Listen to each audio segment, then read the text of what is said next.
And welcome to Let's Talk Nutrition. Great to be with you. Hope you're having a good day, wherever and however you may be listening or watching the show, and whatever you may be doing.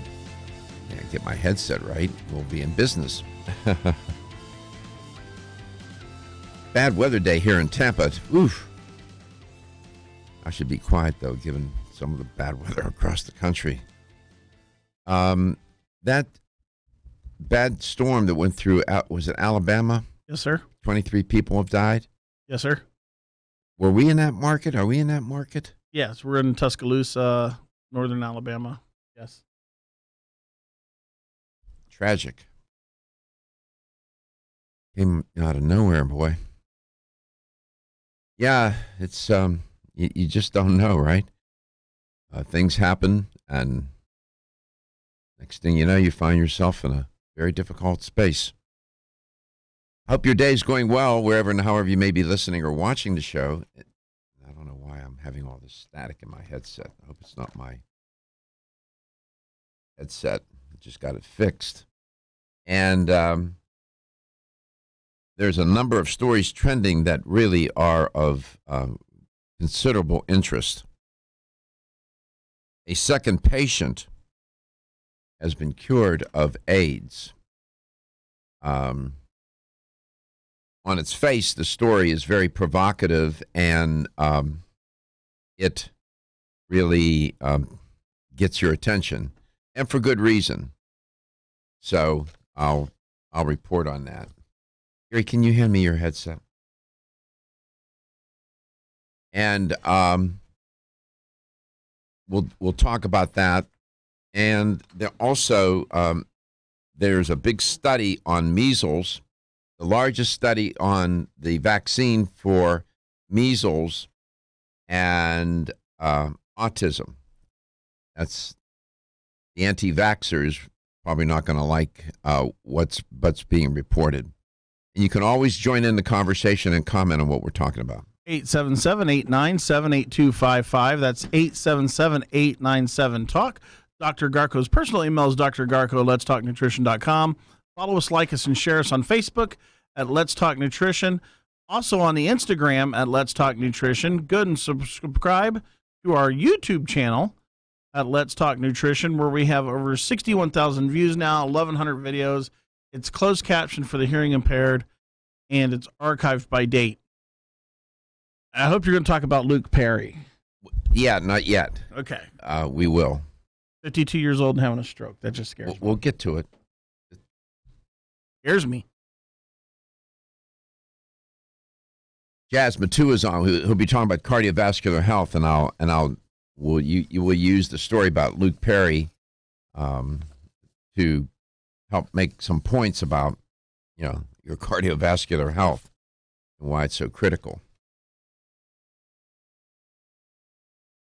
Just for the second time now, in these many years and all the suffering surrounding HIV,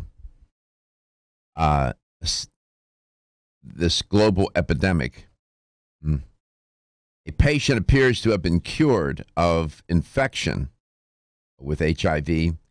HIV is the virus that is responsible for causing AIDS.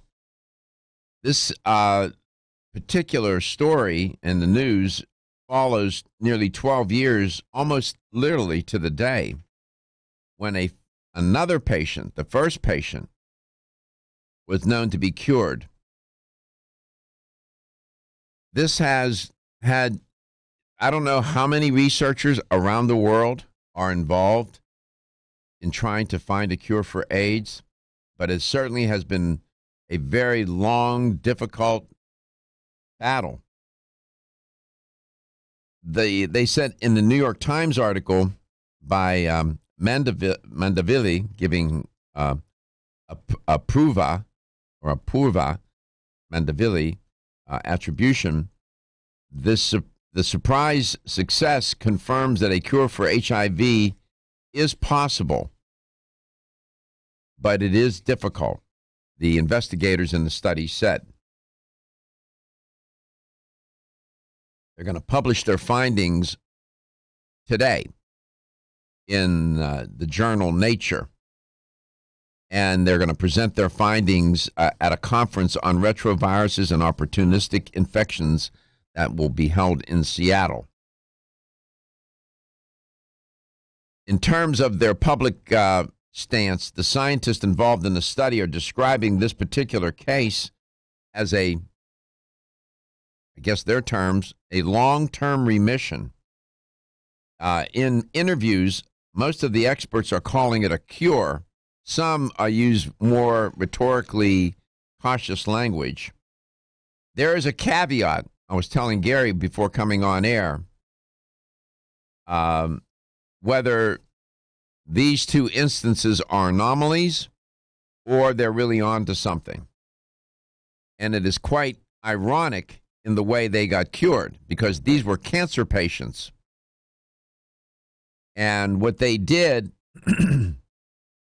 pardon me, was they had bone marrow transplants given to infected patients, but the transplants were intended to treat the cancer, not the HIV. And it was just a happenstance. What you need to know about stem cell replacement or stem cell transplantation, it's very risky. You can die. A lot of people don't realize that. And they don't think that bone marrow transplantation is going to be a realistic treatment option. One, it's dangerous. And two, I guess the cost is pretty difficult. Now, know this, that they have figured out how to use a cocktail of drugs to manage the HIV infection. They've been very successful at that.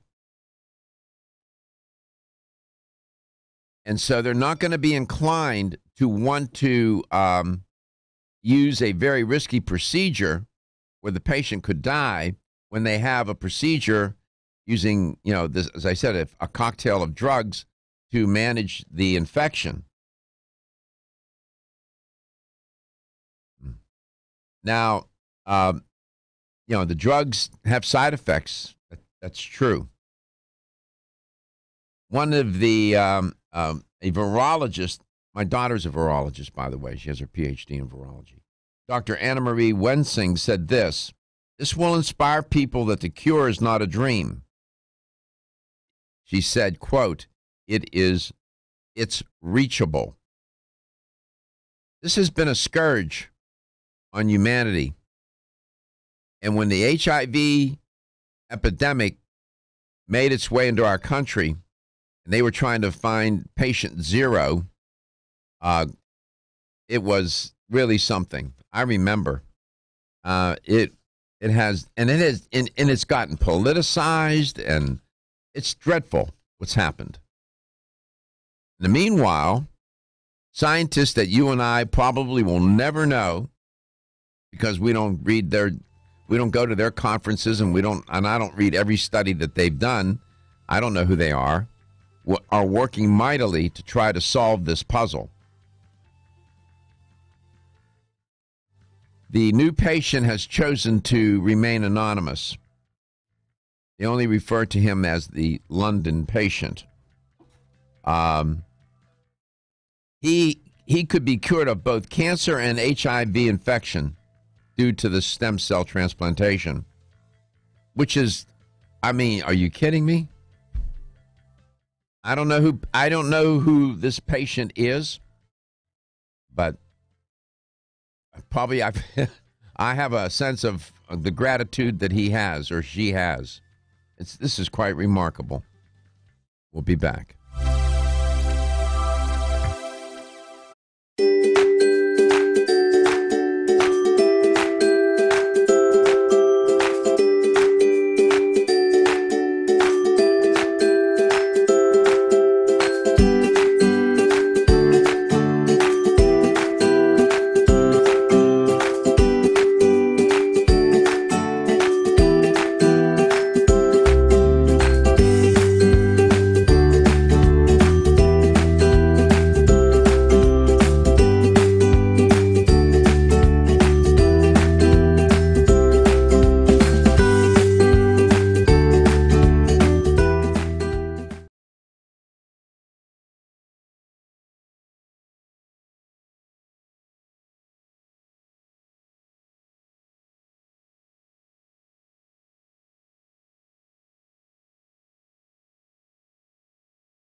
go. I was just looking at a photo. It's in the New York Times, Gary, the HIV story. Yeah. This gentleman, the first patient that was cured of HIV, his name is Thomas Ray Brown. He almost died during treatment. This stem cell treatment is very dangerous, and they only do it as a last resort. They were trying to cure him of cancer. And he ended up, this was 12 years ago, almost to the day. The second patient now has been cured. And, I mean, that you would think that would have been, I don't know. I wonder how many people really know that. What do you think, Gary? I didn't. Exactly. I mean, you get one, you think it's a hoax, Not a hoax. But, well, social media. Well, no, this was real. Like Betty White dies every week, one of those things. This was real. Yeah. But it's made now. A Dr. Stephen Deeks, he's an AIDS expert at the University of California, said he was really beaten up by the whole procedure. He's referring to Thomas Ray Brown. And so we've always wondered whether all that conditioning, a massive amount of destruction to his immune system, explained why Timothy was cured, but no one else. They have used this procedure with other patients, and they did not have success in curing the HIV. They did not. There's only been 2. But they've tried it on others, and they have not had success. So, they are not sure why. This is something. The London patient had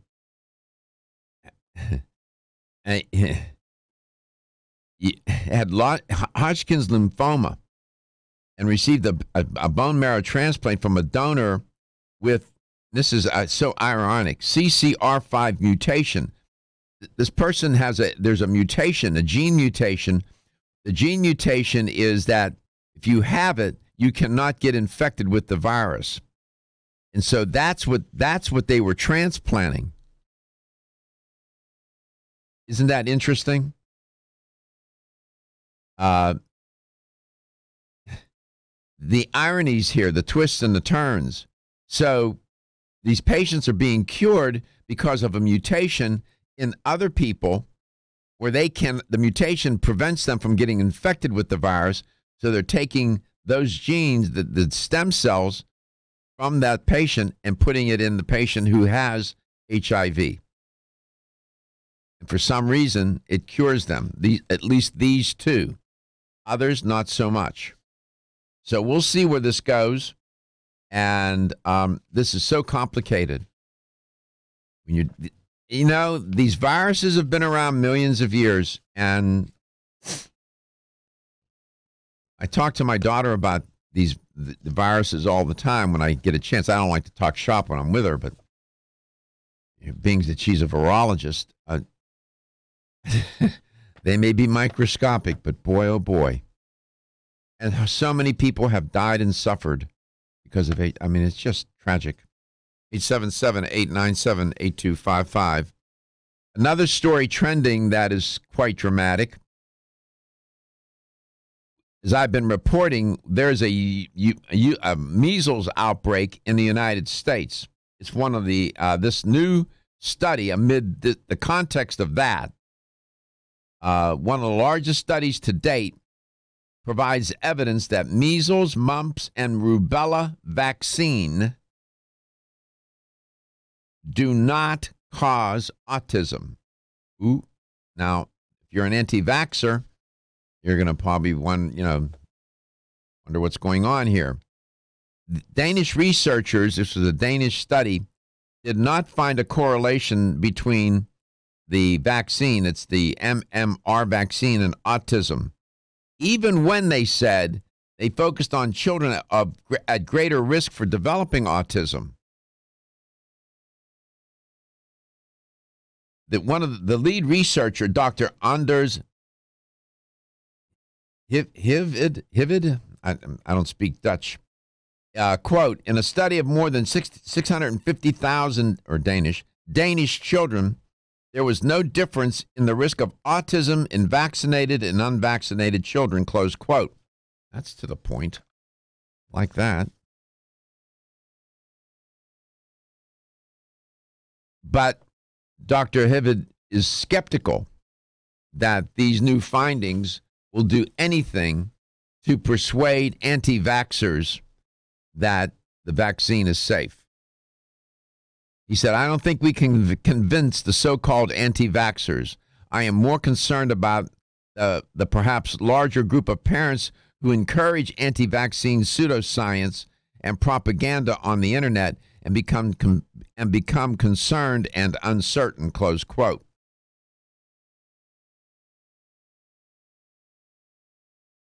And I'll bet there's more than a few people that listen and watch this show that would never get within one needle's length distance to come in contact with the vaccine.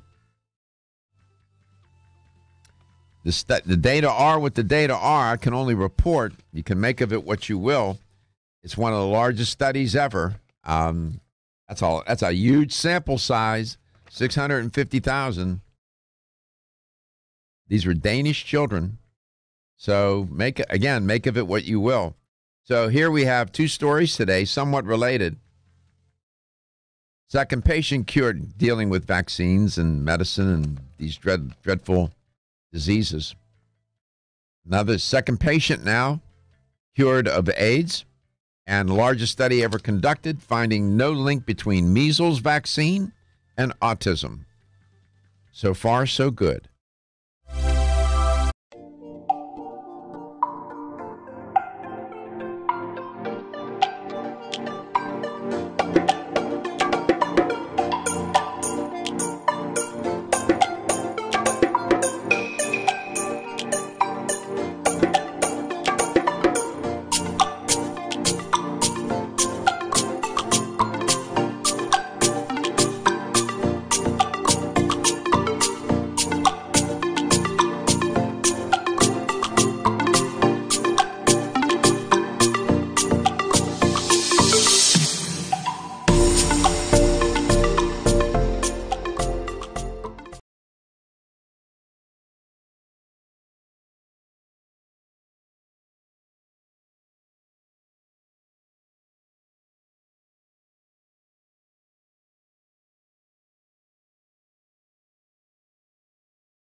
If my guest today, Jazz Matu, going to be talking about cardiovascular health here. I thought you would like to know, you probably already know, but Luke Perry of the, he made his way on rose to fame, if you will, became a public figure and a successful actor on Beverly Hills, 90210. And he died because of a massive, they described it as a massive stroke. He passed away yesterday, at St. Joseph's Hospital in Burbank, California. According to Mr. Perry's representative, he was surrounded by his children, Jack and Sophie, his fiancée, Wendy Madison Bauer, and ex-wife, Minnie Sharp, mother, Ann Bennett, stepfather, and so on. He had a brother and he had a sister. When you look at him, he looks like a pinnacle of health. Recent photos I've seen of him, he was not obese. He was rushed to the hospital last Wednesday when he suffered the stroke. He lived in Sherman Oaks. According to the emergency dispatch audio that TMZ was able to get, TMZ is pretty amazing, that outfit. The paramedics received the call for a stroke at a residence. When they arrived, Mr. Perry was talking. He was responsive, but then his condition deteriorated, and then he died yesterday. You know much about him? Oh, yeah. What do you know? I know he was in the movie 8 Seconds, which is one of my favorite rodeo movies of all time. Bull Rider? Bull Rider. Yeah, Bull Rider. That's about how long you last on one of those things. That's it. But yeah, he played a good part in that. And I watched 90210, and I think they're doing they were going to do a reunion. Steve, if I'm correct, Steve. Well, I know that he filmed he had a role in Quentin Tarantino's upcoming film, Charles Manson. It's a movie. I think it's called Once Upon a Time in Hollywood. So he had a particular role in that film. I guess it's going to be coming out. There's a reboot of 90210. It was announced on Wednesday with most of the original cast. But Luke had not signed on, they said, according to TMZ, giving them attribution, to be a regular in the reboot of the series. He was going to do a few guest spots, but couldn't commit to more than that. His co-stars Shannon Doherty and Ian Ziering posted messages of support for the family and so on. It's tragic. This topic, I'm going to talk to my guest today, Jazz Matu, about stroke. He's in practice, so he's an educator for a company that they have a wonderful cardiovascular dietary supplement, Strauss Heart Drops. And Jazz was on last time, and we played. Turns out he's a musician as well, and we played some of his music. And I must tell you, as a musician myself, he's very talented. I was entertained, weren't you? I was, and we posted it too. Yeah, we showed the film, some video. He and his co-musicians, colleagues, and they nice group too. Jazz, welcome back to the show. You're the only guest that has ever been able to do that on the show, so you're you're certainly distinguished in that regard. Well, thank you very much. Great to be back on. Thank you, guys. Thank you for those nice compliments there. And yeah, it's just something I sort of do on the side and stuff. It is very much my passion. That's and good. I marry it very, very well. Like music and medicine, I think it goes well. So music and medicine. So yeah, it's very, very, very great. Music is medicine. Absolutely. What do you make of Luke Perry dying of I don't know if you know who he is. I know you live in British Columbia. I'm sure you do. To look at him, Yeah. Jazz. I mean, looks fit, Hmm.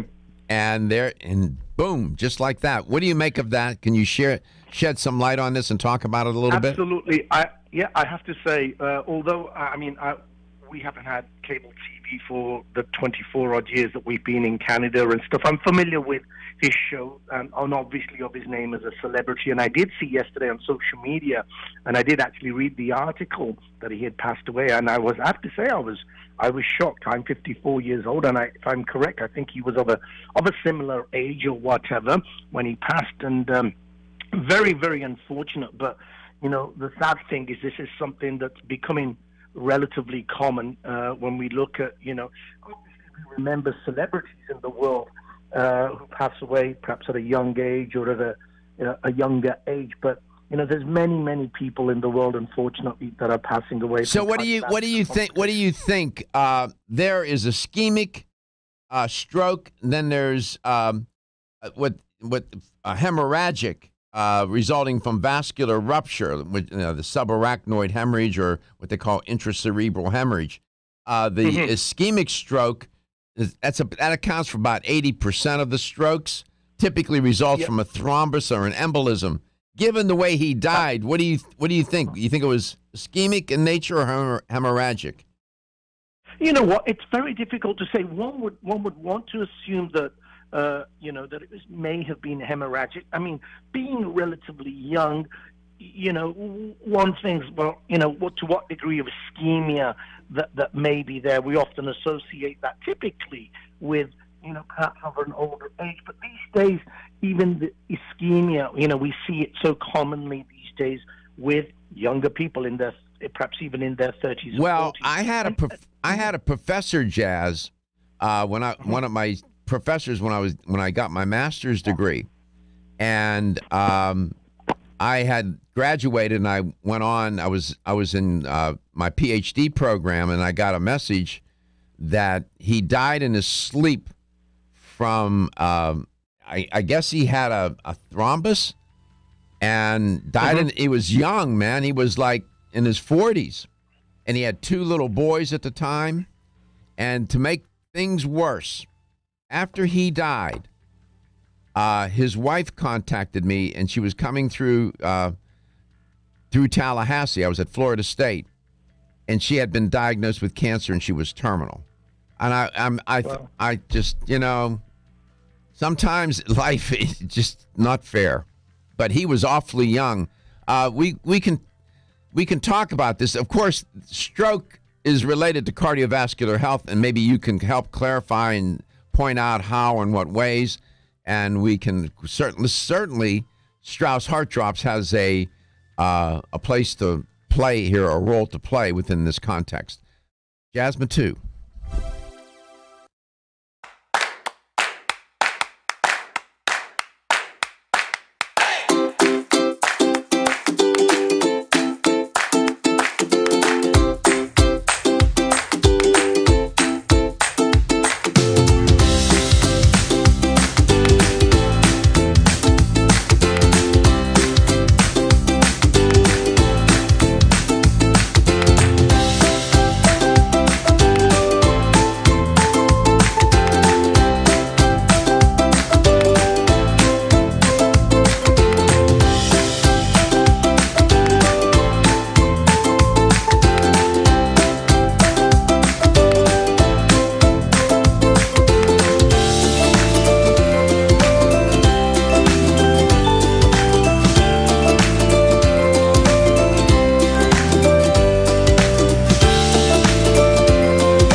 Well, I know all of you know that you have arteries throughout your body, right?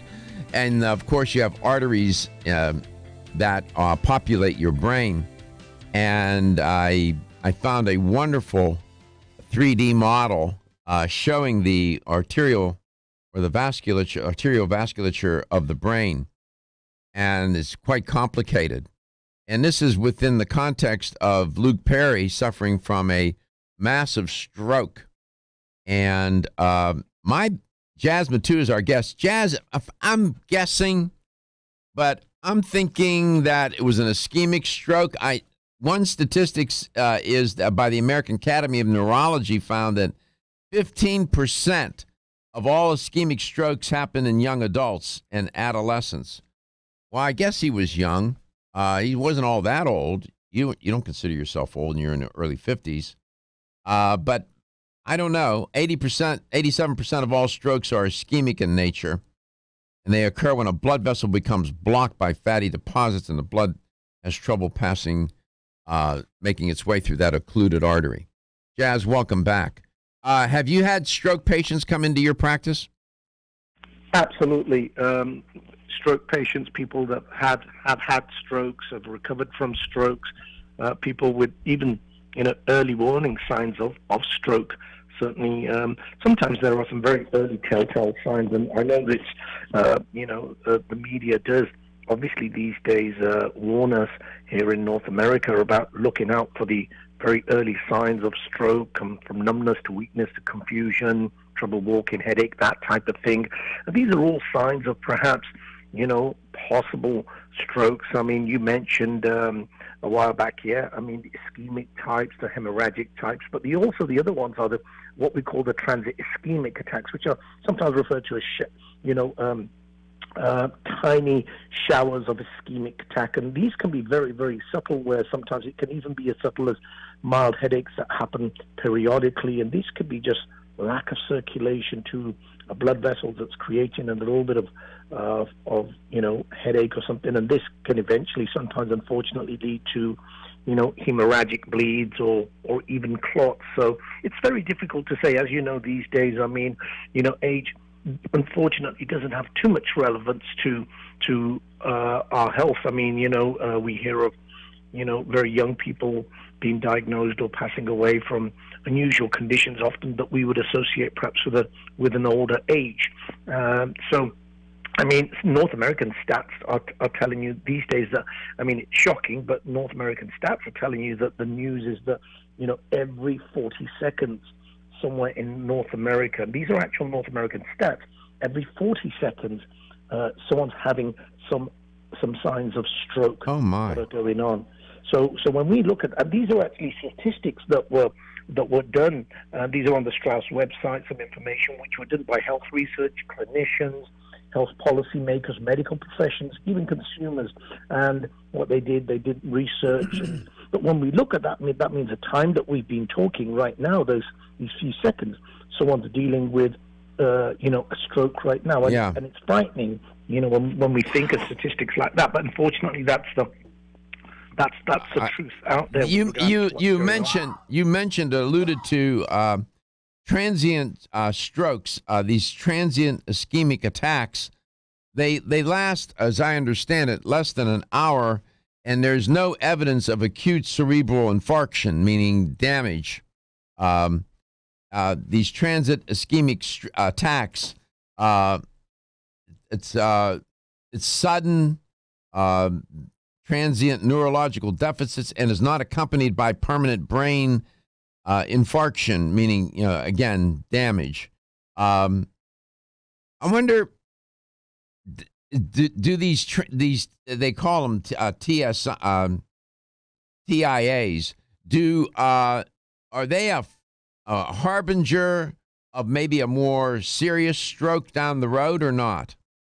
They certainly could be. Obviously, I'm not a medical doctor or a cardiologist or whatever, but certainly, information out there does tell us that it is something that we need to be aware of. If I have patients that come in and I'm asking them with regards to their health, and they're telling me that, they didn't used to, but, suddenly they've realized that they're getting headaches. Obviously, we have to look at what the underlying cause and the root is, whether this is a tension headache and muscular, et cetera, and then look at, and if something doesn't make sense, and there's a pattern that I seem to be getting these for the past couple of weeks, they sort of come and go every other day, that should be sending some sort of alarm bells in your mind as to what's going on, and obviously assessing, the rest of what their health is like, and I get it.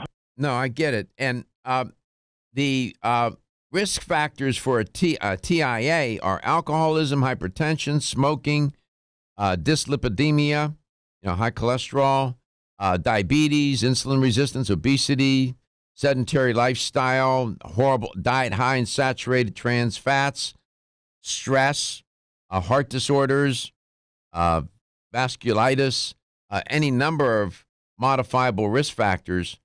Older age is an unmodifiable. Males tend to be more prone. Family history of stroke is unmodifiable, and a prior stroke is unmodifiable. So these TIAs, I don't have any numbers on TIAs, how many people are having those, but they're not all that uncommon, are they? No, they're not, and unfortunately, we hear about these types of things. Do you think Strauss heart drops can serve as a preventative therapy? I certainly feel it can. When we look at this particular formula, what's in there, it's a herbal, cocktail of natural plant extracts that are all having a physiological effect, with regards to supporting arterial health, cardiovascular health.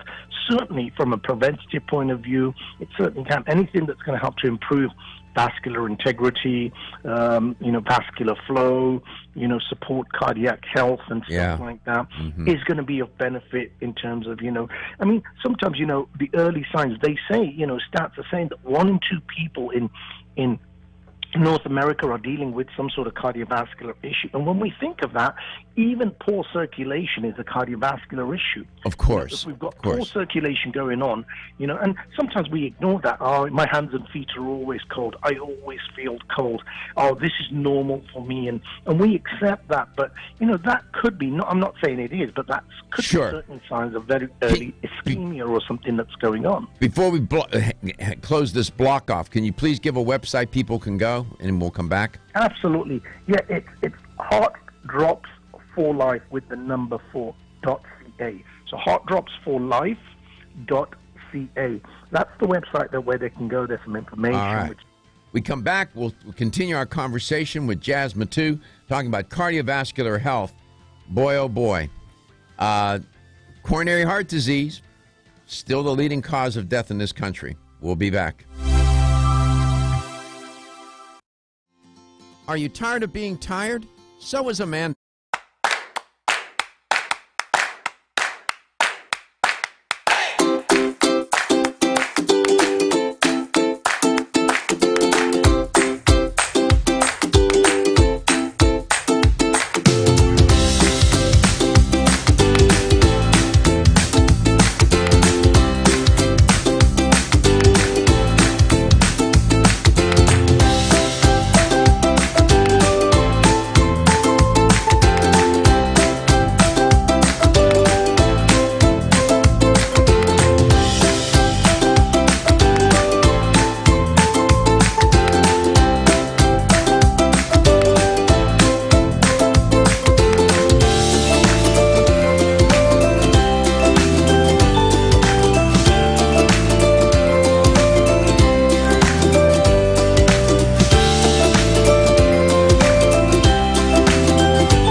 And welcome to Let's Talk Nutrition. Thanks for stopping by today. Jasmine, too, is my guest. We're talking about cardiovascular health. Cardiovascular disease continues to be the #1 cause of death in the United States. This has been the case. Coronary heart disease, specifically, one form of CVD, has been a leading cause of death since 1921, thereabouts. Among these conditions, the primary cause of mortality are coronary heart disease, angina, myocardial infarction, stroke, and congestive heart failure. Those are all forms of cardiovascular disease. Over the past several decades, a couple of decades or so, the primary approach has been to treat the top 5 risk factors for cardiovascular disease: hypertension, dyslipidemia, your high cholesterol, obesity, diabetes, and smoking. In the practice of cardiovascular medicine, according to Dr. I was just reading his article, Dr. Mark Houston, I'll tell you the name of the article. He says, we've developed, and I'm quoting him, we have developed a false sense of security based on the belief that if we just address the 5 major risk factors, we will be able to prevent most of the incidents of heart attack.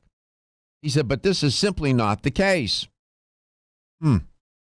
He goes on to contend the traditional evaluation, prevention, and treatment of these 5 top coronary disease risk factors still result in a coronary heart disease gap. This gap implies that despite aggressive and optimal treatment of these 5 risk factors, we are still missing something. I wonder what that something is, I'll tell you. The gap reflects the fact that about 50% of patients will still develop coronary heart disease or myocardial infarction despite, in quotes, normal levels of these risk factors as presently defined in the medical literature, close quote. And Dr. Houston is correct about this. That has been the approach. He thinks there's a better way. And he believes that you have to look beyond the major risk factors to identify the risk mediators, underlying causes, and metabolic and functional disorders that are actually inducing cardiovascular or causing cardiovascular disease. In other words, you have to move further back to the left on the causal chain. He's making a point here that should not elude us. He believes that his perspective on cardiovascular health is, he said he has a simple maxim. And it is, although there are infinite numbers of insults to the vascular system in the heart, the blood vessel only has a finite number of responses to these insults, he says. The 3 primary biological responses that result in heart and disease are 1, our old friend inflammation, 2, oxidative stress, and 3, autoimmune disease of the vascular wall. And you hear me talk about what? The endothelium. He believes the strategy for diagnosis, prevention, and treatment should focus on that. And the first step in treating the individual patient is to identify which of these 3 finite responses to the stressor or insult to the endothelium is predominating. And then you work backwards to determine the initial trigger that induced this response, either inflammation, oxidative stress, or autoimmune disease.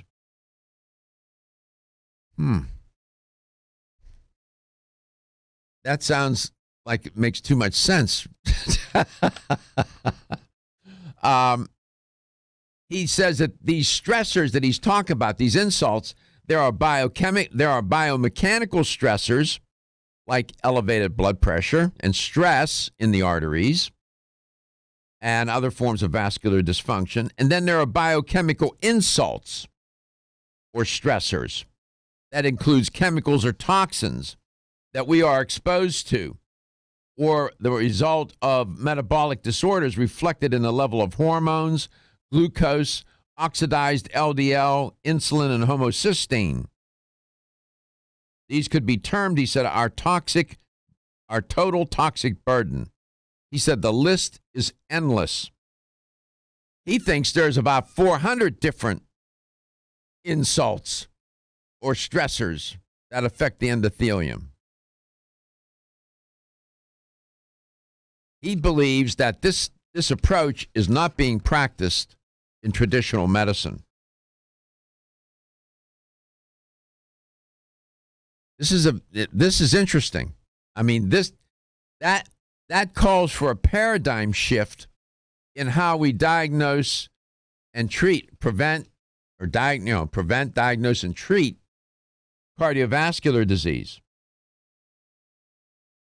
You got to focus in on, is there inflammation? Is there oxidative stress? Is there immune response? And you can measure for that. There's a couple of tests you can do to determine whether you have endothelial dysfunction. There's what's called the EndoPAT test. It's a 10-minute test. And then there's the hypertension diagnostic indicator, which uses a computerized arterial pulse wave. So they can tell if your endothelium is not working well, the lining of your arteries. And we can measure the amount of inflammation and oxidative stress and whether you're having an immune response in the diagnosis. There's different tests you can do for inflammation, oxidative stress, and autoimmune reactions. I wonder what my guest thinks about this. Jas Mattu. Jas Mattu is an educator for Strauss Naturals, company in Canada that made their reputation over decades and family tradition over a long, long time with their Strauss formula, heart drops. Jas, welcome back. Do you have any comment or reaction to in my monologue and what I just set up for you? Absolutely. I mean, a great article. Finally, allopathic medicine is starting to recognize something that, holistic healers and natural medicine has been crying out for many, many years to really, really, really look at underlying issues, the root causes as to what's going on, and everything that he mentions and it's a topic that we've spoken about, inflammation and oxidative stress over past shows.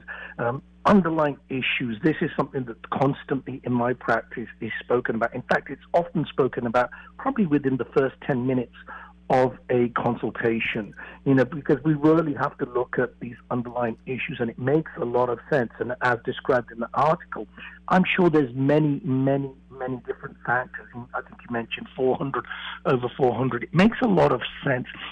We have to be practical too. We have to, really look at, what do we recognize? What can we do if there is inflammation? Investigate as to where that's coming from.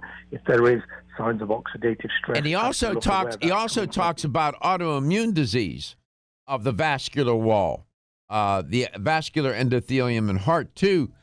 Jas, we're headed out of this block. I knew this would resonate with you. There may be hundreds of possible stressors or insults to your arteries, the endothelium. But at the end of the day, he said, those infinite number of insults, he said, there are only three primary biological responses that the heart can make: inflammation, oxidative stress, or the arteries, and autoimmune disease. Ridgecrest Herbal's original Clear Lung supplement.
Dr. Mark Houston's perspective on the diagnosis, treatment, and prevention of cardiovascular disease in its various forms.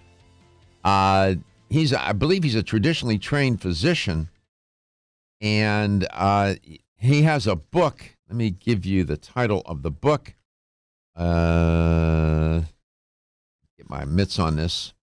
I'll find it here in a second, and I'll share it with you. It's What Your Doctor May Not Tell You About Heart Disease. It was written back in 2012. It's a little dated, but his theory or his approach is not. And his approach is that instead of focusing on the 5 major risk factors, hypertension, dyslipidemia, obesity, diabetes, mellitus, and smoking, or the other 395 risk factors to damaging your endothelium lining of your arteries, he said, in spite of all these infinite number of stressors or insults to the endothelium, there are only 3 primary biological responses that result in heart disease: inflammation, oxidative stress, or autoimmune disease of the vascular wall.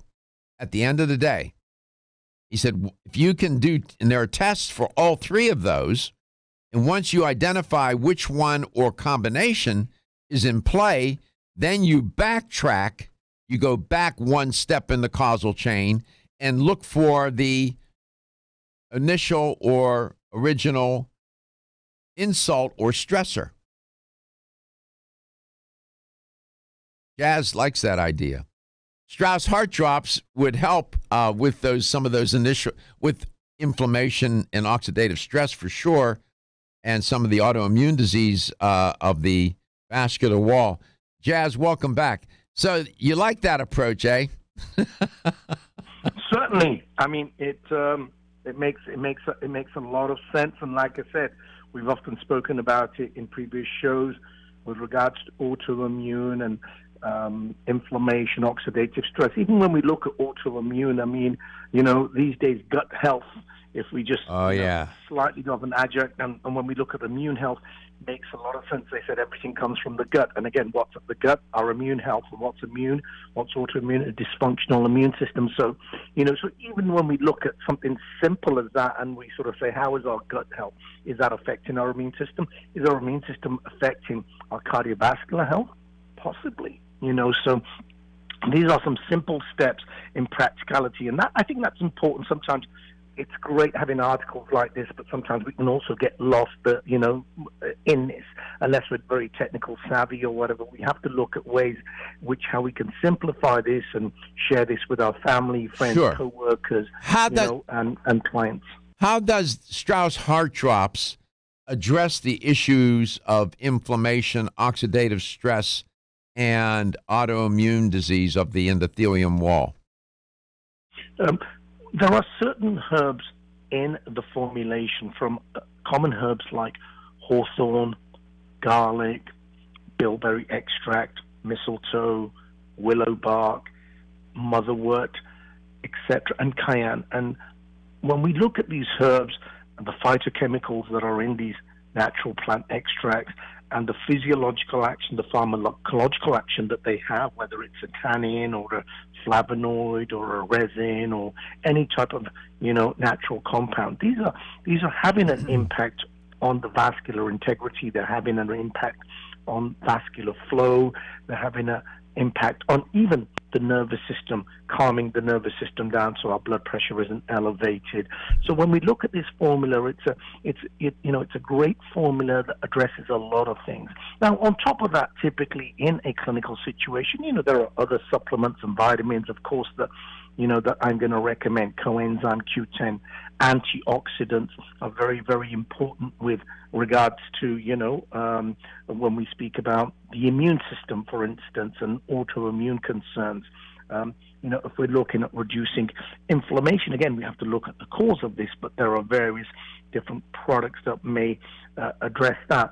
So I think it can be quite complex, but we have to really bring that down to simplicity. So, we have to sit down with a health practitioner, your doctor or your naturopath, and discuss this so that there can be an open conversation with regards to what's going on and really get to investigate what's happening. There is an interesting paradox here that occurs, and that is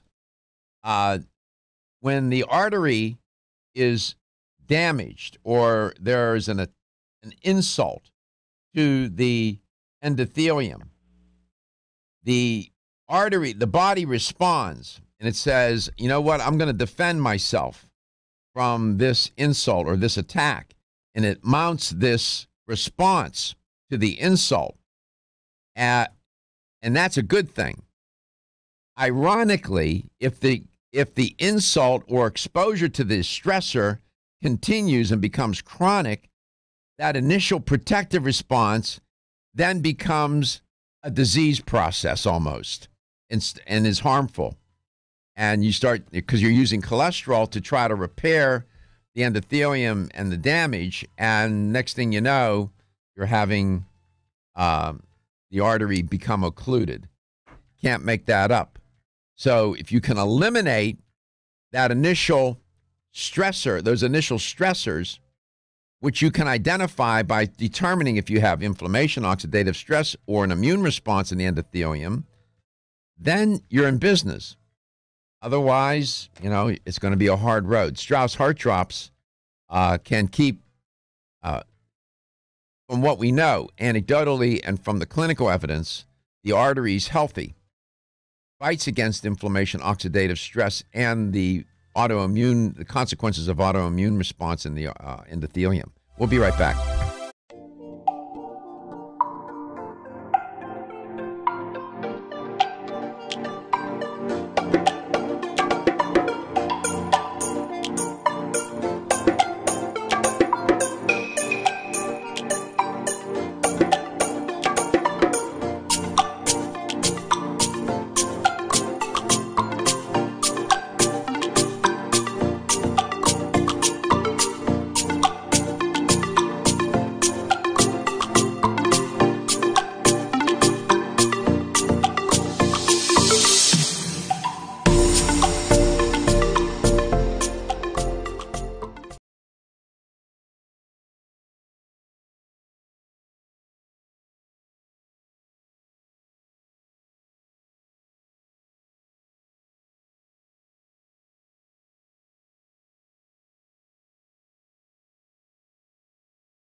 inflammation, oxidative stress, and autoimmune disease of the vascular wall, your endothelium.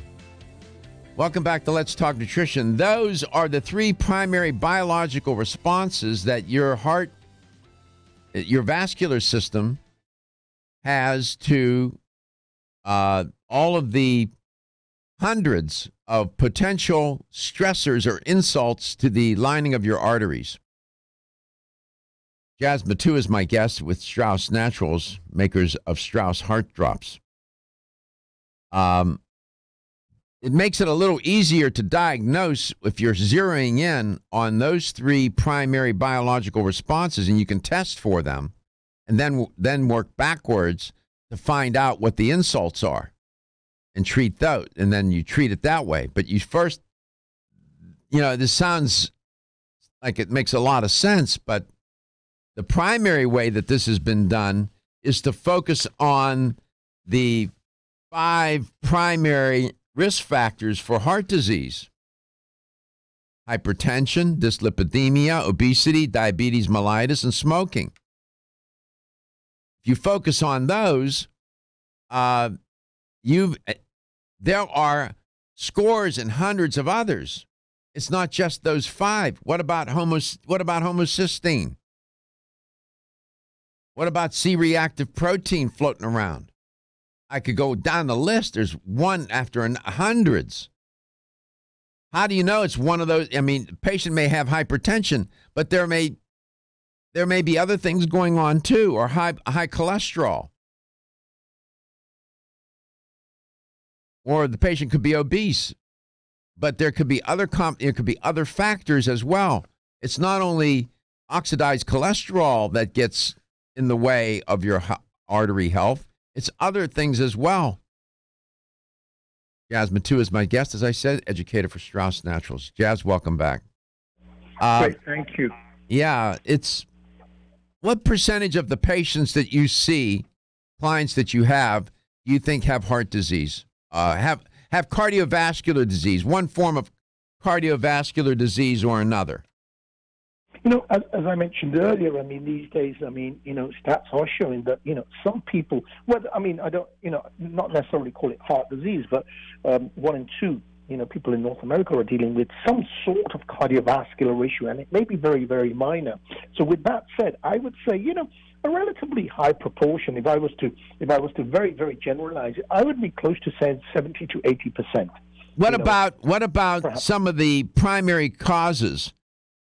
Coronary heart disease, angina, myocardial infarction, stroke, and congestive heart failure. Those are among the conditions, the primary cause of mortality in coronary are those that I just mentioned.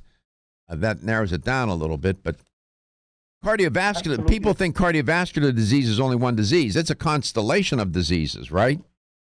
Of course it is. The most common probably being, high blood pressure. But, these days, we just spoke right at the beginning of the show about stroke, which is, 1 every 40 seconds. So when we really put this into context, there's many that really that sort of fall under that umbrella of cardiovascular disease.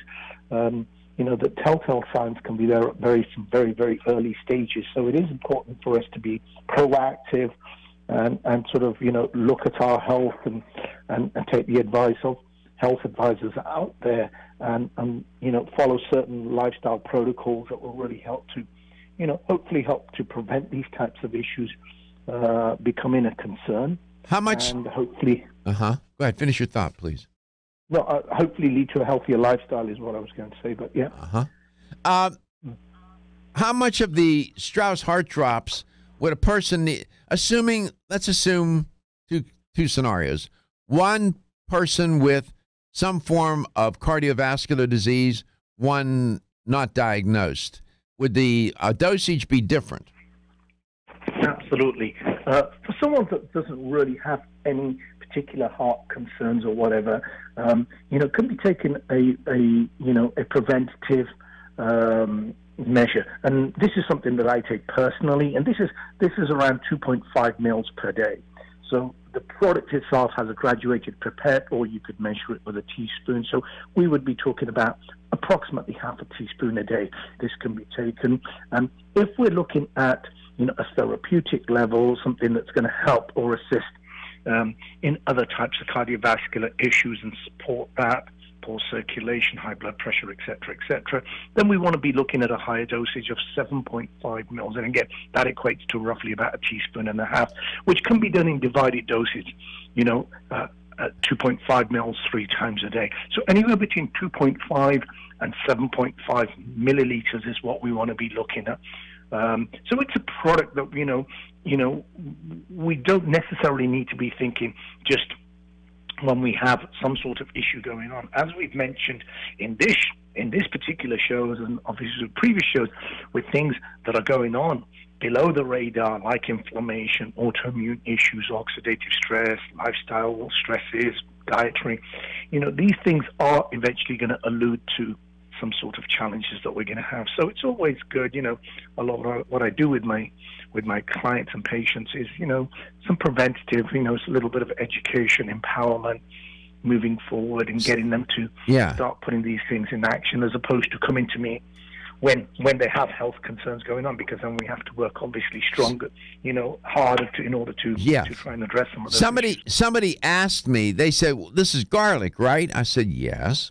They said, well, could I put it on my salad with the dressing? Mm-hmm. What do you make of that? Absolutely. Any way in which you can get it into your body, absolutely. I mean, some people, I love garlic, but some people, don't like the smell or tolerate it as well. And the formula can be added to literally to anything. I say literally to anything because, we want to get it into the body. But as we know, and we've spoken about it many, many times, the power of just garlic alone. Garlic is just one of the main ingredients in this formula, but we could spend hours and hours and probably days and days talking about the benefits and the properties of garlic and what, how beneficial they are. And it certainly is extremely beneficial when it comes to supporting cardiovascular health. 877-897-8255, 877-897-TALK will put you in touch with Jazz Mattu. We're headed into the last block here for today. We'll have the LTN health question of the day. And, there's only the endothelium is a monolayer, a single monolayer of epithelial cells. It's only one layer thick. That's it. That's it. It's not, that's just the way we're designed. And on the inside of that layer, you have, the structure of the artery, the intima, the media, and so on. But just think about that. It's only one layer. And you know what? We're vulnerable. That's a vulnerable spot. We'll be back. Want to get at the core issues that make weight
And here's the LTN health question of the day.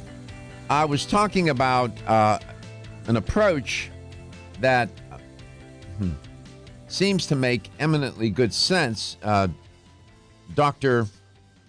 Mark Houston, in an article entitled A Perspective on Cardiovascular Disease, says that, you need to first identify if the patient has endothelial dysfunction.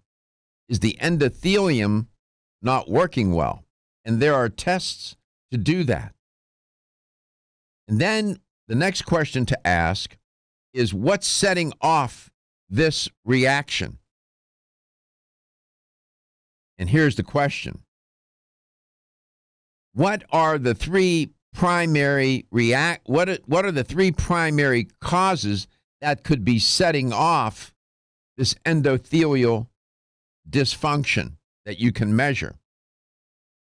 Is it A, inflammation, B, oxidative stress, C, some sort of autoimmune reaction implicating the endothelium, or D, all of the above? Which of the following is the biological response that could be causing the endothelium to be dysfunctional? A, inflammation, B, oxidative stress, autoimmune reactions, or D, all of the above? If you have the correct answer, you win a $25 supplement gift card. 877-897-8255, 877-897-TALK. Talking with Jasmine, too, from Strauss Naturals. And could you give the website again, Jazz? Sure, yeah, it's www.heartdropsforlife.ca, and that's the number for heartdropsforlife.ca. If your viewers and listeners go onto that website, there's lots of information regarding the product itself, the benefits of the product, and some testimonials, and also some interesting statistics that we've spoken about with regards to cardiovascular health. How many ingredients, how many herbs are in that formulation? There's around seven particular herbs in that. How long has that formula been around? It's been around for 30 years. The company have been in Canada, but beyond that, there's been 3 generations of families. It originates from Europe, where this has come from. For over many decades, where this family tradition of herbal products from Europe has stemmed from, and the company are now based in Canada, British Columbia, and Kamloops. Strauss Naturals that are now formulating this, and this formulation is becoming legendary. It's seen in different parts of the world, especially here in North America, but also other parts of the world where people are recognizing it. Mm-hmm. The company get testimonials on a regular basis. Sure. And some of these can be seen on their website too, with regards to the benefits of it. Let's go to Venice, Florida. Terry lives in Venice. Terry, welcome to the show. It's great to have you on. Hi, thank you. How are you today? I'm fine. And you? So far, so good. So we're talking about cardiovascular disease. It's a nemesis of humanity, and the traditional treatment is to zero in on one of the 5 major risk factors that I have mentioned several times. Everything from hypertension to obesity to diabetes and so on, dyslipidemia, smoking. Dr. Mark Houston says, you know what, that approach is not working. And we need to take a different approach. And one, he said, we have to identify whether the lining of the arteries is dysfunctional. And there are tests that you can do for that, and some very good ones. Once you determine that, let's say you say, yes, the endothelium is not working correctly, something's wrong. Then he says, then you go and look for what is the biological response or the cause to the endothelium being dysfunctional. And he said, is it A, inflammation, B, oxidative stress, C, autoimmune, some sort of autoimmune disease response to the endothelium, or all of those? All of those. Yeah. And they said once you identify those biological responses, then figure out which one is predominating. And sometimes it can be a combination. Then you can set about to figure out in identifying the trigger, the initial stressor to begin with, what it might be. So that's a sort of a different approach, but congratulations, you won a $25 supplement gift card. Well, thank you very much. How are things in Venice? How is the signal down there in Venice? It's a little weak, but we can listen. Yeah, it's a long way from where we are, right, Gary? Venice. It is. I mean, it's amazing. The signal reaches there. You can always watch it, too, or listen to it on the internet at letstalknutrition.com. Right. Well, thank you so much for being a listener, and thank you for calling in today and contributing to the show. We appreciate it. Okay, thank you very much. Bye. Bye-bye. My pleasure. So do you have a gig you got to play soon, or going to play a music gig? Oh, we do. We have several that are coming up, and obviously being an Indian band, as you can imagine, when there's lots of festivals that are coming up. The next festival that's coming up in March, and you may be familiar with it. If not, check it out. It's really fun. It's known as Holi. It's pronounced Holi, but it's spelled Holi, and they call it the Festival of Colors. And in India, people go around. It's a fun day. It's almost like a carnival where people throw colored powders, and on each other to celebrate happiness and joy and laughter. Well, so that festival's going on, so there's going to be big celebrations. Where's it going to be, in Kamloops? I'm not sure. Perhaps I'm sure there may be something happening, but all over Canada and in India, okay, takes place. So that's the next one that's coming up. So we've got some events, but I'll keep you guys posted. All right, do that. And if we're ever down in Florida and doing a U.S. tour, we'll definitely look you guys up and make sure we're down there. Post some of your videos on our LTN website. We'll put them up there. We'll feature you. You're a good artist, man. Yeah, it's March 20th through the 21st in Alachua, Florida. They have one, the Holy Festival of Colors. Your health is your wealth, and your health is the wealth of those that care about and love you. I'll see you tomorrow. Everyone's raving about the newest botanical superstar hitting the store shelves nationwide. Hemp-derived cannabidiol, or